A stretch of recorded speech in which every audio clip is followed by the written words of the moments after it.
Here we go. Hour number 2 of the Matt Murphy Radio Show gets started right now. Super Talk 99.7 WTN. It is a First Amendment Freestyle Friday. Your calls are obviously important to us all days, and on this day particularly. Right now, however, we're about to break it down, and we're going to talk about the law with our man Jay St. Clair. We'll announce that just a moment from now. You're welcome to get in on the conversation. 615-737-9986. 615-737-9986 if you so desire. Love to hear from you. It's been a heck of a week. It's been a crazy week. Thanks to Matthew Hurt. Thanks to Michael Lotfeed joining us in the first hour of the show. Matthew was instrumental as a graduate of MTSU in calling attention to some of the behaviors. These are actions, friends, and actions oftentimes have consequences. Speech sometimes has consequences. You are not free of consequences with regard to your ability to speak openly in the United States of America. No one ever said that you were, and sadly, some have lost that concept. They don't really understand the First Amendment at all. Well, we're here to help. We are here to help. Now, before we get to Jay St. Clair, I'll just update you on exactly what we know today. Obviously, by now, you know that a suspect is in custody. There were several people saying, well, why are you saying alleged shooter? Well, we're saying alleged shooter because individuals from a criminal perspective are presumed innocent until proven guilty in a court of law. Now, the court of public opinion is different. However, there are, here's what I would say. If we had cut and dried evidence in front of us, similar to what we had last week in this Charlotte, North Carolina situation, I don't feel compelled to use the word alleged there. We have been taught in the radio business, we have been taught as, if you are on television as a television commentator, if you are writing as a journalist in publications, used to be called print, now we call it online, you are taught that you are to presume that the individual is innocent until they're proven in a court of law guilty. Otherwise, if that person ultimately is found to be not guilty, or they otherwise are not the perpetrator of the event, then they can come back on you if you do not offer a presumption of innocence in your commentary. They can come back on you and suggest that you were, in some way defaming them, smearing them, et cetera, and then there could be lawsuits or whatever. And oftentimes those lawsuits are not successful, but they do cost a lot of time and money. All of that to say that it is ingrained in me doing this for the last 26, 27 years that you offer a presumption of innocence unless I see things in front of me that clearly define that the individual was guilty of the crime committed. What we don't have is that evidence right now. I'm certain that the FBI is putting it together. I'm certain that the Utah officials are putting it together. So I say all that to say that we presume that they have their man. We don't know quite yet. We don't have the evidence laid out in front of us, but we do see video footage of this individual on site on the Utah Valley campus, et cetera. The ammunition inscriptions are getting a lot of attention in the news, as obviously it provides a certain level of motive for us. The Bureau of Alcohol, Tobacco, Firearms, and Explosives offered that information. 1 used casing and 3 unused casings inside of the gun contained writings on them of a provocative nature, and we have discussed some of those writings over the last hour or so as well. All of that said, it is time to turn our attention to legal matters. And you know what? From time to time, we have this conversation with our man, Jay St. Clair, and I absolutely love that he is here to clarify some First Amendment questions that some of you might have. But really, he's here for any legal question whatsoever. It's time for Frijay. Oh, yeah. He is a good Tennessee man, born and bred. He is my best friend. He is our legal correspondent. He is the answer of all things the law. He's my gambling buddy. He used to be my golfing buddy before I went and got my shoulder fixed, and now we can't golf anymore. But one way or the other, he's our Jay St. Clair. Jay! Hey, buddy. Jay, I've got a question for you. Yes, sir. How's it going? If I were any better, I would be my Secretary of Homeland Security. How's she doing?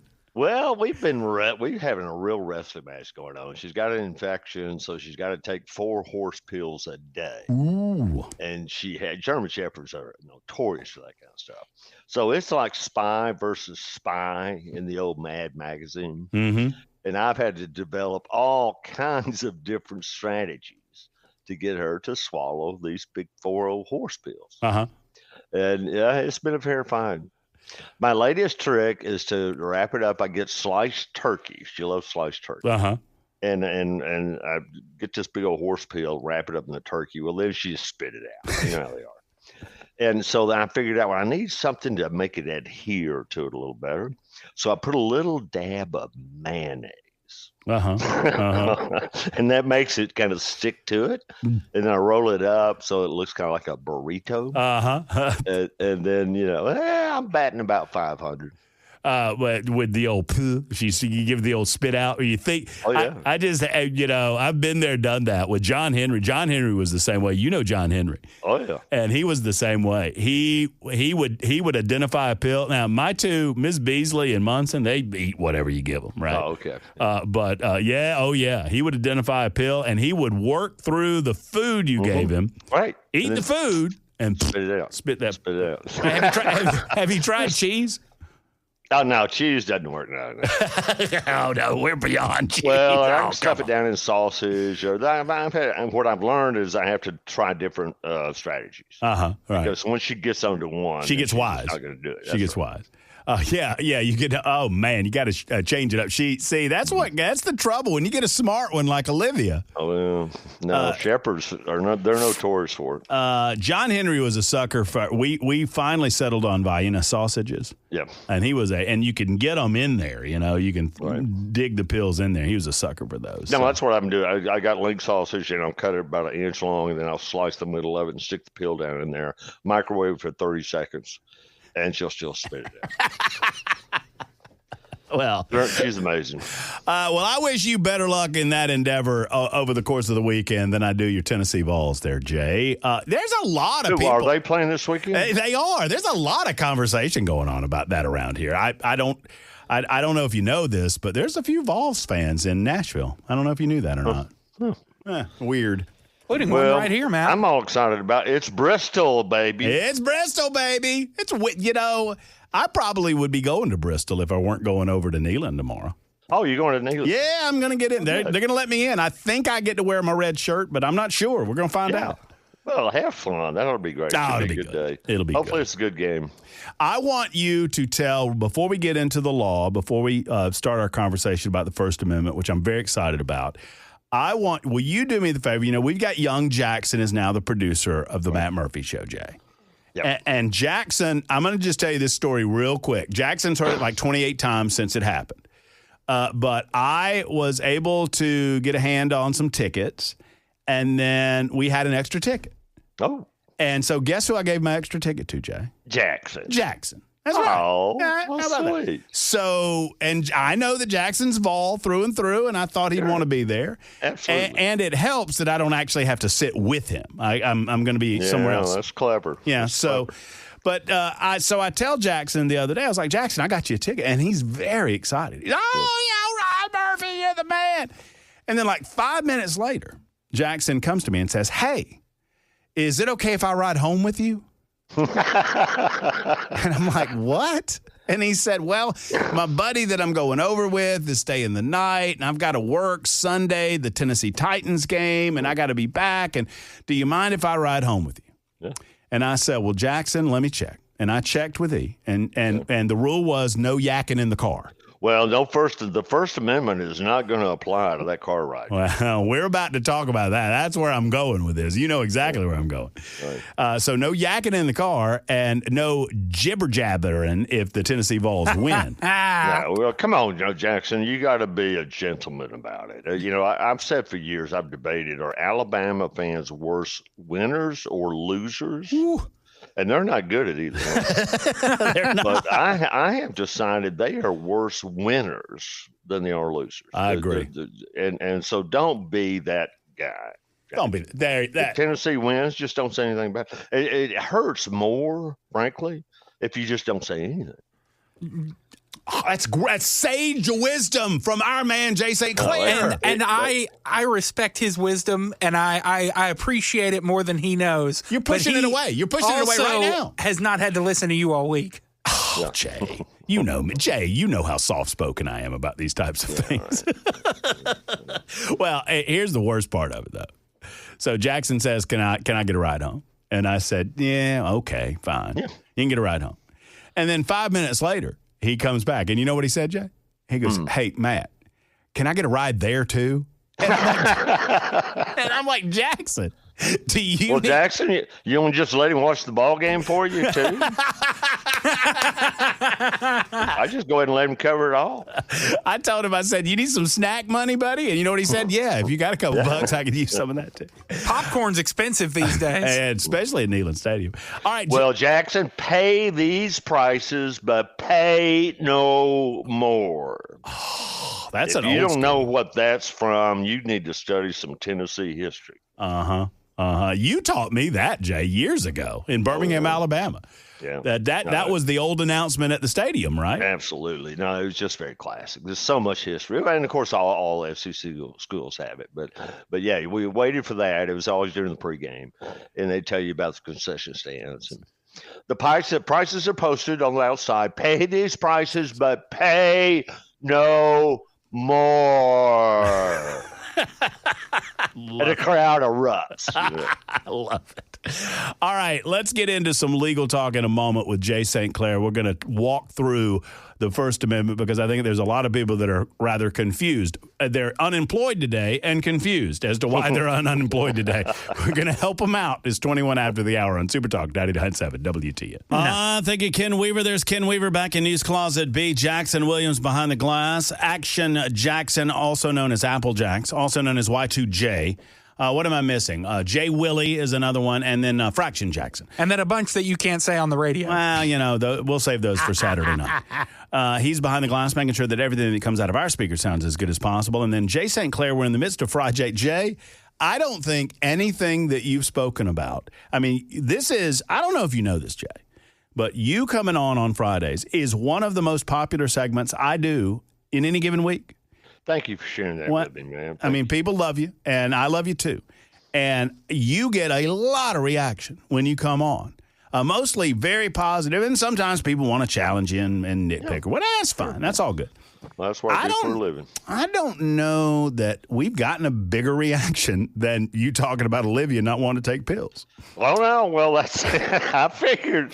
Have you cleaned out yet the filter in your dishwasher? I've been meaning to. I have not. Every week I try to bring something, man, that will be interesting. My favorite, and I'm gonna throw out a couple of these for you, but my favorite is 2489 wrote in and said, "Man, before long, Olivia will be a sushi snob." That's good. Well, that's funny because I'm boiling shrimp tonight, and so I've been thinking about how I can stick a peel down in the shrimp because I think she probably eats them in one bite. There's a lot of people that think they have the solution. Tell Jay he has to crush up the pill and shove it into some cheese. Okay. Yeah, here's the problem, though. These horse pills I'm talking about, they have that plastic cover on them, so you can't crush it. So I thought about taking the pill apart, but I think that plastic's there for a reason, is to dissolve it in the stomach and not in the mouth. Yeah. And so I'm worried that will interfere with its efficacy. Mm-hmm. Then I go talking like a lawyer. Mm-hmm. So no, the crushing is not an option. Somebody said, chase it with another slice of turkey. She'll see that second piece and swallow that first slice to get to the number two. No, absolutely. I don't chase. You put the real one out there first. It's just like bait. I put one out there without anything in it. And she says, oh, okay, coast is clear. And then I put one out there with it in it, and she spits it out.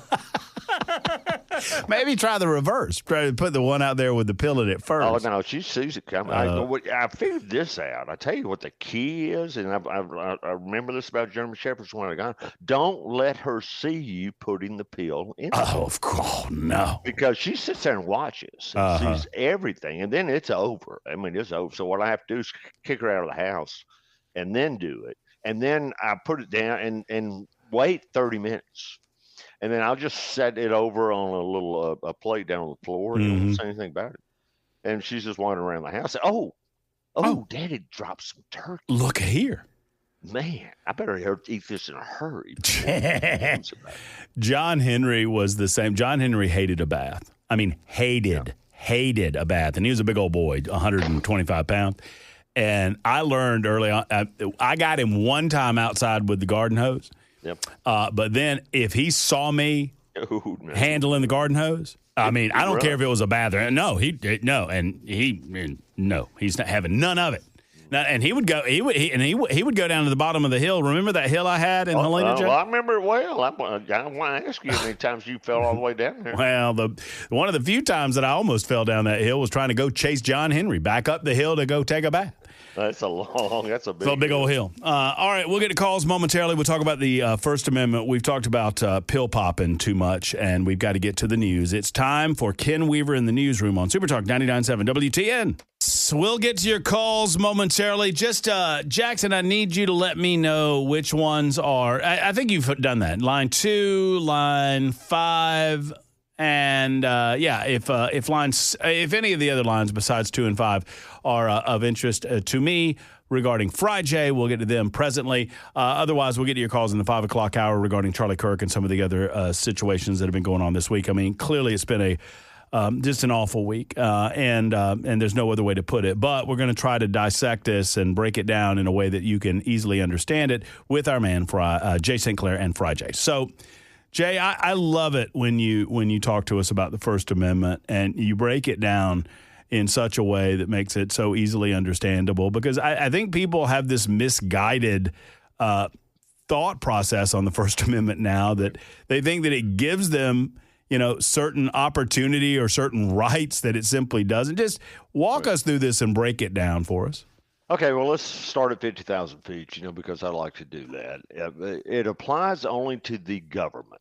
That's the first point. That's a point that a lot of people miss. I teach the law school class, and my second and third year law students don't know that. I'll ask them, can Walmart violate the First Amendment? Can Walmart say, sir, you can't come in here with that T-shirt with a rebel flag? Well, First Amendment. Well, I'm not the government, is what Walmart says. So it only applies to the government. So if anybody is losing their jobs in private, the private sector because of what they've said about this awful murder, well, then that's not First Amendment. It's just not applicable at all, man. It applies to the government. It says Congress shall make no law restricting the freedom of speech. And over the years, the Congress has been expanded to mean all of government, state and local governments, and all of them. Congress shall pass no law. No law. Uh-huh. Jackson, you listening? Yes, sir. How many laws do you think Congress has passed restricting the freedom of speech? I'm going to go with 0. No, many, probably hundreds. Mm-hmm. So no, Jackson, listen to this carefully. No does not mean no. This is why lawyers get paid so much money. This is one of the reasons people hate lawyers. Right. And why we make so much money. So some restrictions on speech are legal. And I think maybe the focus here is on the person at Mitsu. And that's a state employer. And so the First Amendment applies. Well, First Amendment, there are exceptions. No does not mean no. And one of the exceptions is that if a public employee speaks as a private person, but it's a matter of general interest, public interest, which is what's true here, the government can punish that speech if in the workplace it impairs discipline or, listen to this carefully, Jackson, causes disharmony. Mm-hmm. Or impedes the employee's duties. If a government employee goes and says something that just causes an uproar in the workplace, and people can't get along with each other, and the customers, the people, the public that deals with it, that don't want to deal with that person, then that university can fire that person for what they said. It's entirely legal. Well, and which is what they've done at MTSU and what they've done at ETSU as well. Yeah. Two separate, and obviously the private university in Tennessee, Cumberland, that's kind of a different thing because it's a totally different thing. Right. The First Amendment doesn't apply. So I can't walk into Neyland Stadium and demand that not only everyone bark like a dog, but that they allow me to bark like a dog for as long as I can't demand that on First Amendment right. That's a different test because you're not an employee of the state of Tennessee. Okay. But yeah, if you go into the classic thing is that I've forgotten one of the I remember Oliver Wendell Holmes. The First Amendment does not give anybody the right to shout fire in a crowded theater. Hey, Jackson, you still listening? Yes, sir. There is one occasion when it is protected to shout fire in a crowded theater. Can you guess what that situation is? When there's a fire. Yes, that's exactly right, Jackson. Oh, right. Hey, brilliant. Publicly educated at the University of Tennessee, Jay. Go Vols. Oh, man, that is, I am so proud of you.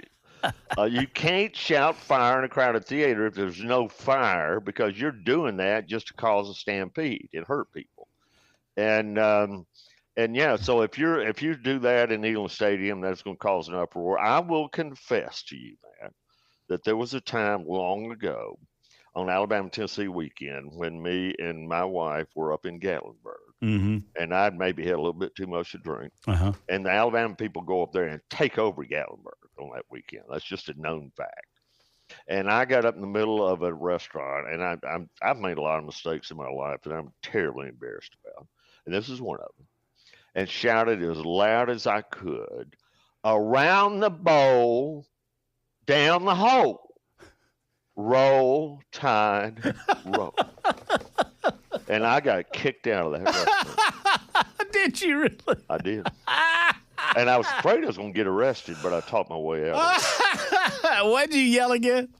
"Around the bowl, down the hole, roll, tide, roll." That's awesome. Oh, Jay, I you know what? I don't. We would have been even better friends if I'd have known you back in the day, or not friends at all. You would have never guessed that I would done that. No, that is not in your personality nowadays. I've matured a lot since then. That's awesome. I love it. I love the story of you jumping the chain link fence during the national championship game too. Yeah. I need to hear that story. Jackson wants that in his life, Jay. You got a second to tell that story? Yeah, because that was the time. Yeah, well, I tell you exactly when it was. It was 1998. It was the Florida game. It was the year Tennessee went on to win the national championship. And it was a tight game. I want to say maybe it went to overtime because we talked about this recently. I can't remember the details of the game. I think it went to overtime. And maybe Tennessee kicked a field goal.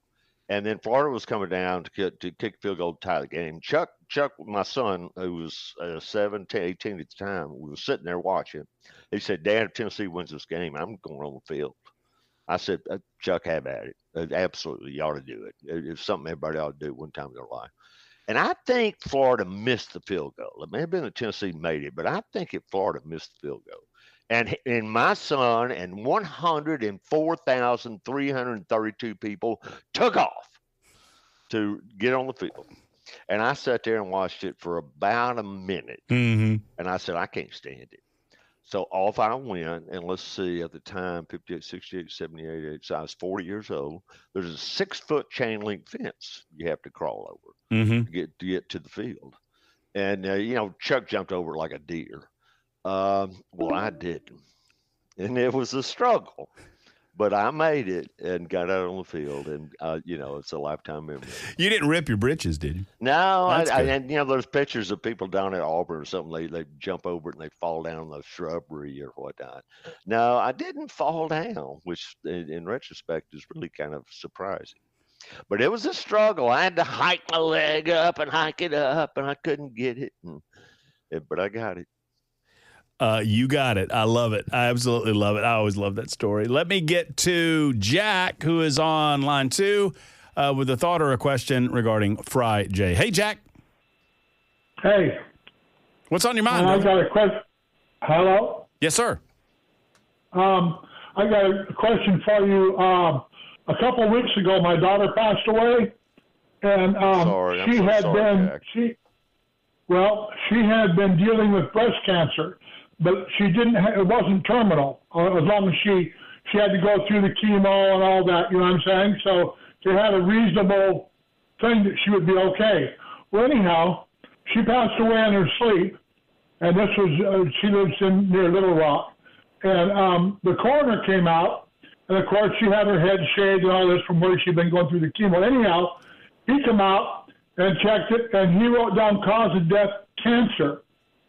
So we wanted to contest that. Like, no, that's not right. We want an autopsy. Like, that doesn't make no sense here, because she was okay. She'd been weak from the drugs and stuff. But anyhow, so we call them, and the coroner says, well, we can't do that because she's already been involved. Oh, wow. Okay? And so my question is, do we have any recourse here? Wow. Jack, I will confess to you, that's the first time I've had anybody ask me that question. So I can't give you a learned answer to that. Let me think about that and look at that. You might have a claim, but boy, it's going to be a stretch, Jack. And here's part of the problem: you got to be able to prove some damages, money damages. And here's the problem: because she's been embalmed, you can't have the autopsy done now. There's no way to really prove that what the coroner said was wrong. But there's an emotional injury to you from not having this to be done.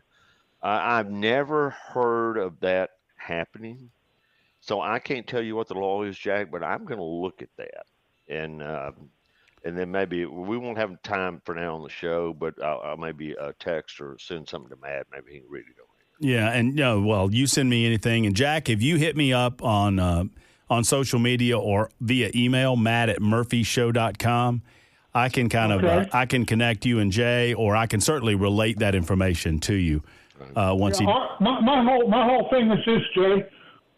Why did she die? We don't know that there wasn't something that the doctor did, or we don't know.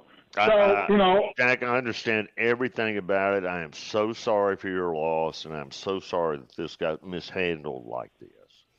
And so I'm going to see if I can find some way to help. Just hit me up via email, Jack, and I'll make sure you get the info. Okay. Okay. Give me what's your email again? Matt, MATT.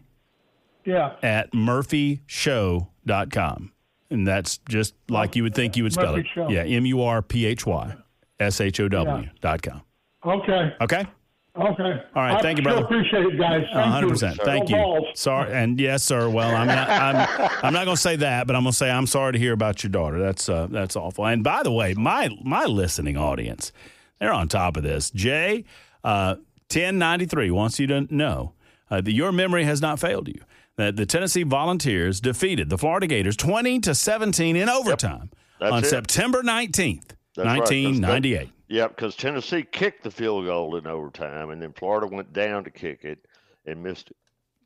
Wow. So, on September 19th, 1998, I bet that's the last time that Jay St. Clair climbed a 6-foot chain link fence. I bet you're exactly right. I bet you're exactly right. All right. Is there anybody on the line there, Jackson, in particular to Jay? I don't know. Line 4. Line 4 is, we call them Steve and Dan. It's sometimes Steve and sometimes Dan, but it's always Steve and Dan. What's up? Hey, Matt, how are you doing? Doing well. Hey, Jay, first time we were able to talk to you. You can call us Shep, actually. We're Steve and Dan, but we're Shep. We're last name Shepherd from Owen, so just call us Shep. Shep. Okay. Anyway, we had the same situation with our mother. She had been free of cancer for 2 days, and fell that evening and hit her face and killed her. We found her in the morning. We found her in the morning. I'm sitting there trying to. I'm a medic and a nurse in the Army, so I tried to do CPR. So I cleaned her nose. Yeah. And which had blood stain all the way down where she had hit. Mm-hmm. Well, after the police department, the sheriff's office, and all that, they almost said after we told them they screwed it totally. I even went to the coroner, and he said, "Nope, you can't change it. I've already I even called the state, and we had a double indemnity policy, which was, Where did they put as the cause of death? Breast cancer." Oh, wow. And she had been cleared of her cancer. She had been cleared, been cleared 2 days. She had to take a pill for 5 days, for 5 years. She had been cleared, fell, hit her head, killed her first thing in the morning. Yeah. Well, I'm so sorry, but you heard the answer that I gave to Jack. And I just never have been faced with this situation before. I've never looked at it, but I am going to look at it, and I'm going to become the world's leading expert about it.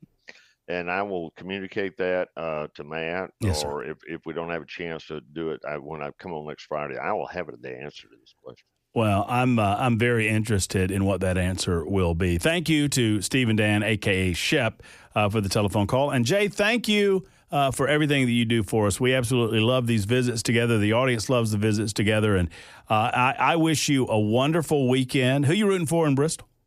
I want to see, I think Larson's in, but Elliott's a little bit on the bubble, so I just want to see him get through. Yeah. I think SVG is a lost cause. Yeah, I feel that way too. I mean, I really wanted SVG to get through the first round because, you feel like that second round, he's got that Roval and then who knows? But yeah, I love it. One way or the other, it's going to be fun to watch.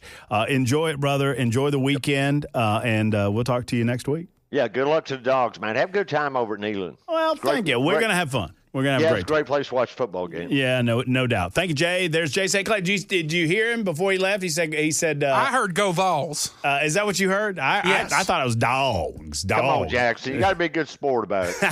Thank you, Jay. If I could get something to roll down with the Dogs, I'd say that. But I'll save that for Alabama. Jay St. Clair, just in time to get him out of here at Super Talk 98.7 WTN.